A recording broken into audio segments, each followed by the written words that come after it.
Hello everyone and welcome to the channel. In this video, I will compare the Delta Reserve Card and Amex Platinum. The Delta SkyMiles Reserve Card and the Amex Platinum both cater to frequent flyers, but in different ways. The Delta SkyMiles Reserve Card is great if you fly Delta often and want elite perks. It gives you access to Delta Sky Clubs and helps you earn medallion status faster with MQT Boost. You earn 3 times miles on Delta purchases, but not many rewards outside that.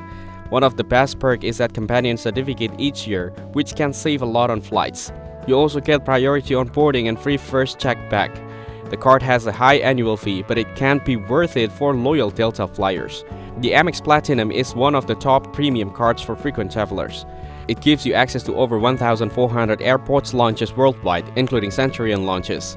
You earn 5 times point on flights and hotel booked through Amex Travel, which adds up quickly. The card also comes with Hotel Elite status, Uber credits, and credits for things like Clear and airline fees.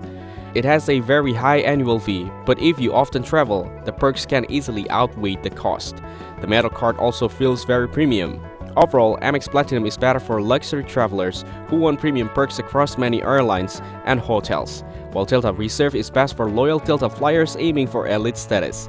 Thank you everyone for watching this video. Hope you got some value. Make sure to like the video and subscribe to our channel. Leave a comment down below. See you in the next one.